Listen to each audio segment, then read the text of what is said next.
Rabelais écrit le roman humaniste Gargantua au XVIe siècle.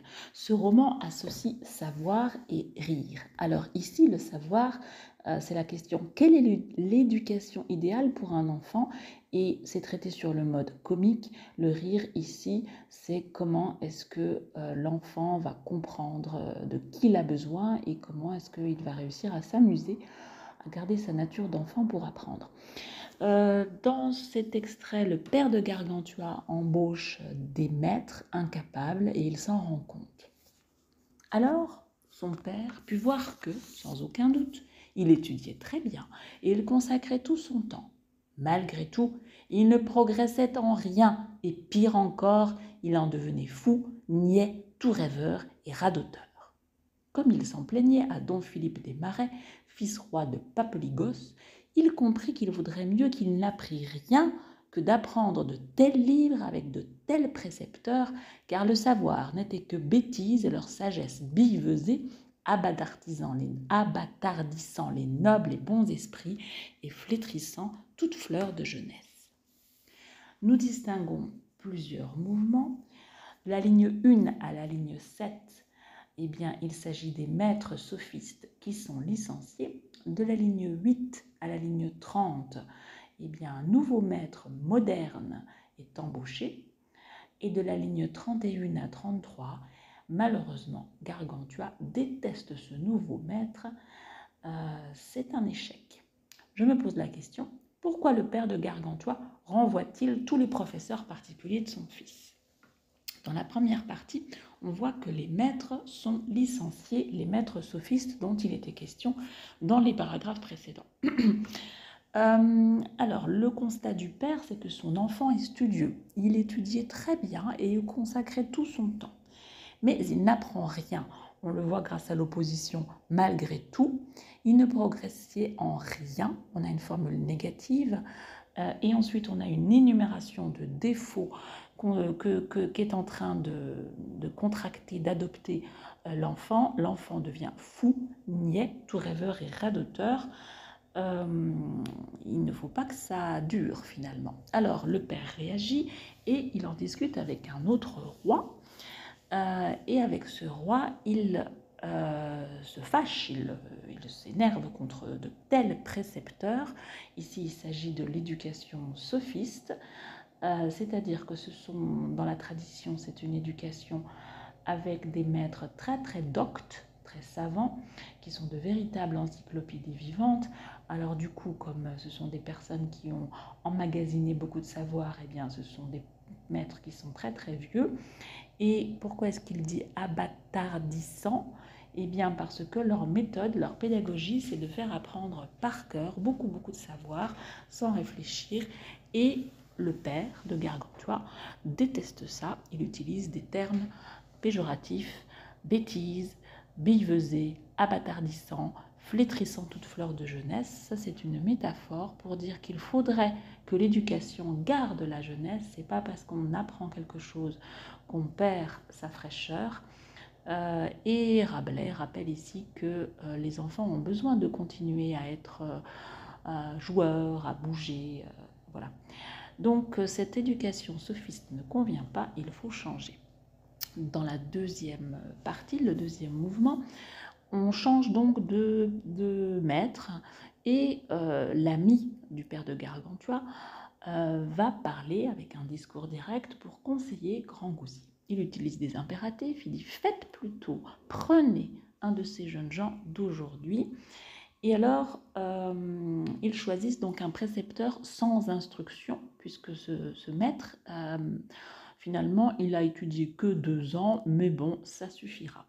Alors le lecteur s'amuse parce qu'on constate que Grangousier passe d'un extrême à l'autre. D'abord, il a choisi un maître qui savait énormément de choses, et maintenant, par colère, par rejet, il va choisir un maître qui ne sait rien. Et alors on devine, nous lecteurs, on devine que ça va être un échec. Et après cette recommandation de l'ami, eh bien, on a la conclusion: l'expérience agréa fort à Grangousier, qui commanda qu'ainsi fût fait. C'est une formule très solennelle avec un vocabulaire très soutenu, mais nous, lecteurs, on s'amuse parce que on sait bien qu'en fait, Grangousier est complètement naïf. Alors, ensuite, eh bien, voici la description du nouveau maître qui se présente. Il s'appelle Eudémon et on a une description méliorative du page. Qu'est-ce que c'est qu'un page à l'époque? Eh bien, c'est un noble qui est très jeune, qui est adolescent souvent, qui est au service du roi et qui est là, qui est très visible en fait parce qu'il accompagne le roi à chaque fois que le roi est en public, lors des réceptions, lors des parades. Donc en général, c'est un jeune homme très proche du roi et qui présente très bien.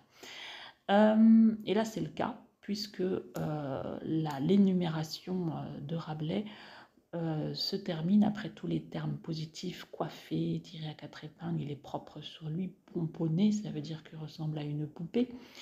Il ressemble plus à un petit angelot qu'à un homme, écrit Rabelais.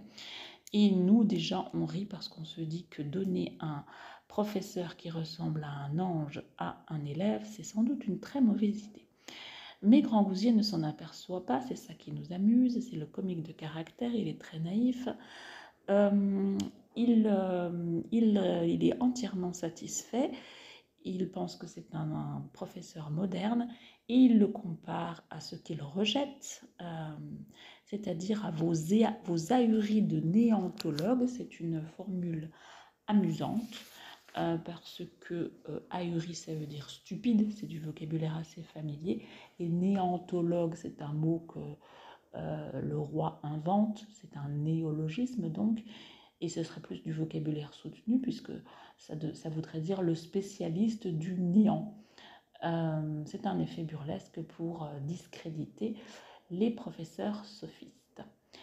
On a une formule répétitive, la proposition agréa à Grangousier, c'est du comique de répétition, et on se dit Grangousier est toujours assez naïf, il ne voit pas la catastrophe arriver. S'ensuit ce qu'on pourrait appeler aujourd'hui un entretien d'embauche, c'est le moment où la jeune personne embauchée fait son compliment, se présente, et Rabelais fait d'abord l'éloge de son aspect physique, avec des traits physiques tout à fait jeune en fait. Donc il est jeune et agréable à regarder, le visage ouvert, la bouche vermeille, c'est-à-dire rouge. Et ensuite, on remarque que ce jeune page manie parfaitement l'art du compliment. On a vraiment beaucoup de termes qui flattent le roi. Donc le jeune page fait les compliments de tout ce qu'il peut, en fait, avec un vocabulaire qui finalement sonne un peu creux. Sa vertu, ses bonnes mœurs, son savoir, sa noblesse, sa beauté physique. Il lui dit qu'il est son serviteur, il demande le don des cieux.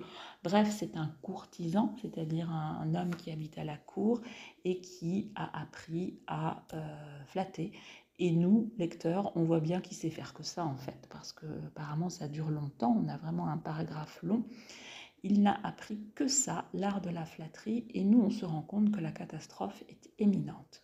Et puis on a encore une fois, parce que c'est quand même ça qu'on voit le plus, toutes ces déclarations furent prononcées avec des gestes, une élocution, une voix. On a à nouveau l'éloge de son art du paraître, de sa rhétorique, mais toute cette présentation était parfaitement creuse. On a pour terminer un troisième mouvement qui est la réaction de l'enfant qui était là, qui écoutait ce que ce nouveau maître disait au roi. Et on voit bien que ça ne va pas fonctionner et que Gargantua déteste ce nouveau maître. On a un contraste burlesque avec Eudémon qui a fait très bonne impression, avec des rois qui sont ravis, tout le monde est très poli. Et Rabelais souligne le contraste avec tout autre fut la contenance de Gargantua. C'est-à-dire que Gargantua n'est plus du tout ni poli ni ravi. Ça nous amuse parce que nous on s'en doutait. Et en fait il a une espèce de réaction épidermique, comme s'il était traumatisé, qui se mit à pleurer comme une vache. Donc on a affaire ici à un tout petit enfant qui refuse, qui ne sait plus rien faire d'autre que crier. Comme une vache, on suppose que c'est très bruyant. C'est bien sûr une animalisation qui n'est pas du tout noble et digne. Il se cachait le visage avec son bonnet. Il ne veut plus du tout parler, donc il veut plus communiquer. En fait, il a une réaction de répulsion, ça le dégoûte. Et on a même un peu du vocabulaire trivial avec la vache, voire scatologique, parce qu'en fait, il ne veut tellement plus parler il ne veut pas plus qu'un paix d'un âne mort. C'est la conclusion de ce passage. Donc tous ces efforts, ça mène au résultat que Gargantua est mort et il ne pourrait même pas faire ne pourrait même pas avoir une réaction vivante qui serait celle de péter. Donc on finit par quelque chose de très trivial pour montrer que tous ces efforts sont vains. Ça nous amuse parce que l'enfant est moins naïf que les rois au final. Il trouve que son nouveau maître est artificiel, ennuyant.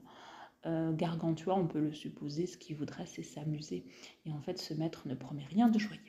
En conclusion, les rois choisissent de mauvais maîtres. Soit ils choisissent des sophistes qui ont une pédagogie qui rend bête, soit ils choisissent de jeunes courtisans qui sont juste des flatteurs.